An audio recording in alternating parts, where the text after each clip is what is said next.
The interrogation room is small. The white walls are painted with such an aggressive, clinical sterility that they resemble the repeatedly patched-over paint in a hospital corridor. The desk is a thin slab of grey-blue fireproof board with bubbling edges. The clock on the wall is half a tick slow. Every time the second hand moves, it sounds like a needle tip tapping against glass. Overhead, an old fluorescent tube light hums. Not a drone, but a narrow, piercing, persistent shriek from deep within the ballast. Chen sits very straight, his right lower eyelid twitching every few seconds, as if a transparent wire is pulled taut beneath the skin. He doesn't look at the light, only spinning an unclicked ballpoint pen in his hand. Across from him, Leo, 20 years old, a sophomore, wears a faded black hoodie with slightly frayed cuffs. His left thumb traces the same rhythmic pattern, scratching at a faint blue ink stain on his right web of skin. After the third scratch, he aligns the paper cup, the transcript, and the desk edge into a perfectly straight line. It is off by a millimeter, so he pushes it straight again. Chen, tell me your timeline again. Leo, 22:17 last night, I left building 3. 22:24. I printed a bibliography for History of Modern Educational Systems at the Northgate kiosk. There's a system log. 22:29, I bought a sugar-free soda at the vending machine east of the second canteen. There's a payment record. 22:34.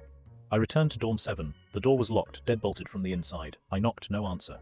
22:37, I called Zoe, no answer. 22:41, I contacted the dorm manager. 22:46, the manager arrived. 22:52, campus security came and broke the door down. You saw the body no more than 30 seconds before I did. Chen, you've rehearsed that well. Leo, because it's the truth. You don't need to fabricate the truth a second time. Your campus surveillance only covers the hallways, not the rooms. The door uses an interior knob lock. It can only be unlocked from inside once deadbolted. The windows have limiters, opening less than 18 centimeters. There are no signs of climbing on the exterior balcony. The coroner's preliminary report says mechanical asphyxia. That leaves only two possibilities. Either the killer killed him and then vanished from a sealed room, or your initial assessment that this is a standard murder is wrong. Chen. Leo, physically the first is impossible. Dorm 7 is an old building. The locks are 90s-era spring latches with interior deadbolts. Once deadbolted, the latch's recoil travel is fixed. There is no space for an external line to reset it. The door gap is less than 3 millimeters. A shim can only push the latch, not retract a deadbolt. The window limit screws are untouched. The screen is intact. And the dust layering is continuous. If you're looking for a locked room mechanism, go read the dorm maintenance logs first. Chen doesn't take notes. His pen remains poised over the paper. The high-pitched shriek of the fluorescent light suddenly sharpens, and Chen's eyelid twitches violently. Leo. So, you're not actually interrogating me. You're looking for someone to fill the structural contradictions. Because if the word gets out that the door was deadbolted from inside, yet it's a homicide, the first people to look incompetent will be you. Chen. What's your major? Leo. Educational technology. Chen. You know quite a bit about door locks. Leo, I've lived in dorm 7 for 2 years. The lock has broken 3 times. I've written repair requests for the manager. I even posted the lock model on the campus forum. A college student's real major is being forced to learn how to fix everything in this place that breaks. Chen puts the pen down. He doesn't acknowledge the locked room theory. He doesn't mention the impossibility. He slides a photo across the table, a macro shot of the brass deadbolt on the inside of the door, showing a layer of dark grey powder between the gear teeth. Chen, what is this? Leo, dust. Brass oxidation. Everything in a dorm is covered in dust. Chen, it's not dust. Leo, then it's fingerprint powder. You dusted it yourselves. Chen, it's not that either. Leo glances at it once, then looks away. His gaze falling back to the rim of his paper cup, his left thumb scratches at the ink stain on his right hand again. The first attempt is off, his nail grazing his sleeve. Chen, it's thermal paper developer, from the kiosk receipt. 2224. You went to the Northgate to print, right? Leo, thousands of people on campus touch thermal paper. Chen, true. But not thousands of people press it into the internal gear scratches of a deadbolt. Leo, your logic is too much of a leap. Chen, it's not a leap. The bisphenol developer on the receipt gets sticky when it hits sweat. Your hands were sweaty last night. You held that receipt and gripped the knob from the inside to throw the deadbolt. The developer isn't just on the surface. It's pressed into the old scratches in the gear. People on the outside can't touch the interior knob. The dorm manager couldn't reach it either. Nobody entered the room before the door was broken down. Leo, you could have transferred it there after breaking the door. Chen, we broke it with a kick, not our hands. The body cam footage shows the knob didn't move when the door gave way. Security staff wore cotton gloves. We tested the fibers. No thermal layer residue. Leo, the receipt could have been Zoe's. Chen, Zoe didn't go to the Northgate printer last night. Leo, how do you know? Chen, because the machine logs show only one student ID login, 2241033176. Yours. The room is silent for a second. The air conditioning blows the edge of a transcript page up. Leo reaches out to press it down, aligning the edge with the desk once more. Leo, I threw the receipt away after printing. Someone else picking it up and taking it into the dorm isn't impossible. Chen. Someone else took it into your dorm, and then went through the trouble of pressing it into the deadbolt for you. Leo. If that's how you want to spin it. I can ask the opposite. How do you prove it was pressed in last night and not months ago? Thermal paper didn't just appear yesterday. Chen. Good question. Chen places a second photo down. This one is a micrograph showing a fresh moisture line from sweat along the edge of the gear teeth, surrounded by the old oxidized layer. Chen. This bright edge is fresh sweat corrosion. The old oxidation layer was dissolved by sweat. And there is no secondary dust accumulation at the boundary. It means the contact happened very recently, within 12 hours at most. You printed at 22:24. Someone deadbolted the door from the inside before 23. The timing is perfect, Leo. Your forensics team's 12-hour margin of error can be quite large, Chen. So I won't give you a conclusion, I'll state one fact. Last night, someone who'd hand-held thermal receipt and had sweaty palms deadbolted the door from the inside. Leo. That doesn't equal murder, Chen. I know. I'm not talking about murder yet, I'm talking about the door. Leo. The door could be locked after entering. For instance, if Zoe was alive, I came back, I entered, he was alive, and he deadbolted it himself before I left. Chen, you have a key. Leo. It's normal for roommates to let each other in. Normal. Then why did you say at 22:34 when you returned to the door that it was already deadbolted and no one answered? Leo. Because that's what happened. Chen. So you never went inside. Leo. Right. Chen. But the interior knob has your sweat and the thermal paper residue you just picked up. Leo. You're going in circles with the same photo. Chen. Then let's try a different one. The third photo shows a patch of floor under the desk. Near the wall, where dust has been wiped into a thin line, beside it lies a silver binder clip. Chen. Do you recognize this? Leo. A binder clip. From a loose-leaf notebook. Chen. It was wedged under Zoe's desk yesterday, with a very fine nylon thread tied to the end. The thread snapped. Only 3 centimeters remain. Leo. There's tons of that stuff in a dorm. Chen. Right, there's so much that you thought nobody would notice. We did. The other end of the thread rubbed against the interior varnish of the door's lower edge, leaving a lateral scuff mark. The meaning is simple. Someone deadbolted the door from the inside, then used the thread to drag a clip through the gap under the door. The thread wasn't to lock the door, it was to drag something back outside. Leo. What thing? Chen. The key. Leo. Did you find the key? Chen. In the side pocket of your backpack, the spare dorm key wrapped in a tissue. The outer layer of the tissue has floor dust, meaning it hit the ground and was picked up again. A normal person wouldn't wrap their own spare key in a tissue before hiding it in a side pocket. Leo. The spare key was always with me, Chen. But the creases in the tissue aren't how you usually fold things. You're even studying my tissues, Chen. We also studied your floor. Between the doorway and the desk, there's a faint arc of watermark on the tile, matching the diameter of a 1-liter mineral water bottle. You bought a sugar-free soda last night, so why was there a large mineral water bottle in your room that had been dragged across the floor? Leo opens his mouth, but no sound comes out. His Adam's apple bobs. His left thumb scratches 4 times in a row, the 4th scratch too hard, drawing a red line on his skin. Leo. Zoe having a water bottle isn't strange. Chen. Not strange. What is strange is that the bottle's exterior is coated in the same thermal developer powder from your receipt, and the bottle mouth has brass microfilings from the dorm's deadbolt. Leo. That doesn't prove anything. Chen.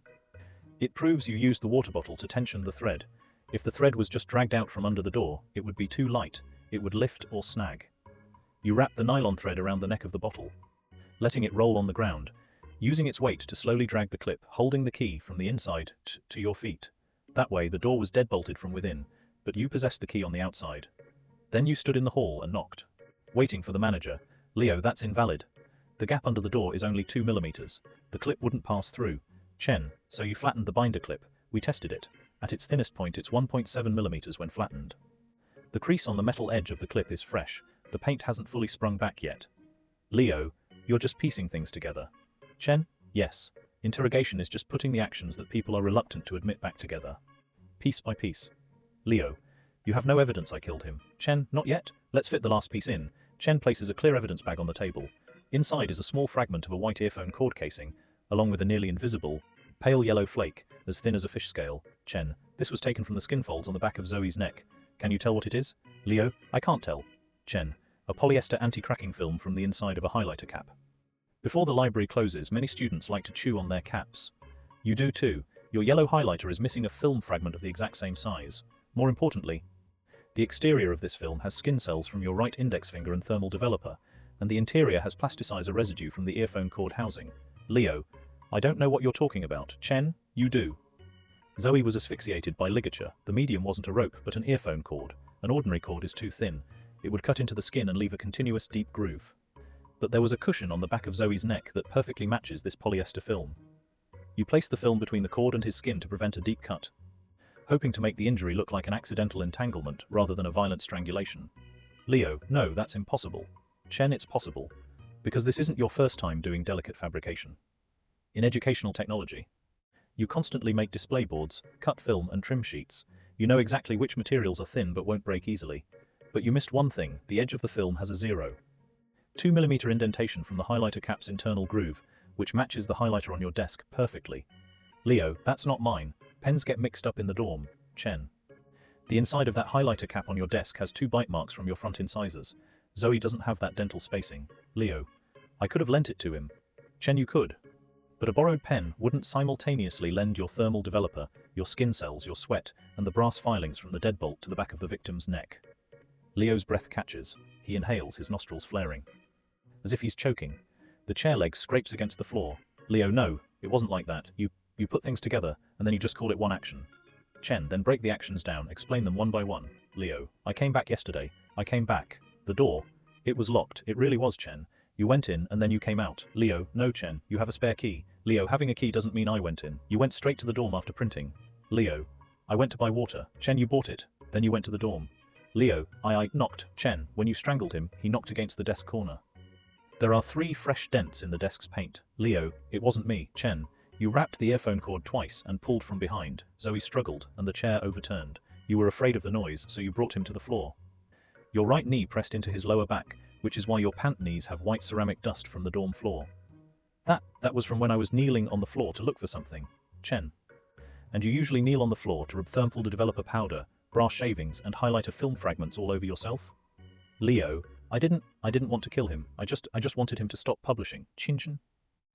Publishing what? Leo, stop publishing that document. Chen, what document? Leo, you know, you definitely know, you couldn't possibly not know. Chen doesn't speak. His right lower eyelid twitches again. The high-pitched shriek from the light is now as sharp as a drill, piercing the silence. Leo, he got hold of that system the college has. It's not just a spreadsheet, it's the whole thing. Student affairs, counseling, dorm security, library, campus loan, risk database, everything is linked. Who hasn't returned to their room by 2 a.m., who sees a psychologist, who applied to defer tuition, who searched for dropout, jump, or sleeping pills. Everyone is color-coded. Red, yellow, green. If you're red, the labs don't take you, you don't get scholarships, and you disappear from the graduate school recommendation list. It's not a direct rejection, the system filters you out first. Do you understand, Chen? Zoe was going to make it public. Leo, he wasn't just going to make it public, he was going to dump it. He said he'd post it on off-campus forums, contact the media, and list the entire pilot dorm roster. Dorm 7, 8, 9. The entire North District new engineering pilot program. All finished. What would the school do? Would they admit it? No. They'd delete the database, say the data source was unreliable, claim the dorm management was chaotic, suspend the pilot, and do a unified review. Do you know what review means? It means stopping financial aid, freezing projects, and burying our files. Out of the 28 people on our floor, 17 have student loans, 9 are on the verge of grad school, and 3 have already signed with companies. Who can survive a suspension of review? Chen, so you killed him. Leo, I begged him. I really begged him. I said, wait a while, wait until graduation, wait until the list is out. Wait until everyone is gone, he asked. You think getting out is enough? He said if this stuff doesn't explode now, every generation will be the same. Yes, he was right, of course he was right. But him being right and us surviving, those are completely different scales. Leo raises his hand, wanting to touch his paper cup, but his fingers tremble and miss the rim. A bit of cold water spills out and runs down the side. Leo. He packed his laptop and pulled out the USB drive. I tried to stop him. He pushed me. He said, get lost. Just those 2 words, get lost. I grabbed the earphone cord. I just wanted him to be quiet for a second, really. Just a few seconds. Let him sit down. Let him listen to me finish. But he kept moving, kept reaching for his phone on the desk, so I pulled back, and back. When that sound came out of his throat, I knew it was over. But it was already too late to stop. If he'd stopped, he could have screamed. There were people walking in the hallway. Chen, so you kept pulling. Leo, I had no choice. Chen, you had a choice. You chose the most stable one. Leo, stable? You think this is stable? After I closed that door last night, my hands were shaking so bad I couldn't get the key through the clip hole. I tried 3 times. 3. The thread kept catching on a burr in the door gap. I was on the floor blowing away the dust so I could pull it through. When the water bottle rolled back and hit the baseboard, thump, my heart almost stopped. And you tell me this is stable? Chen, but you finished it.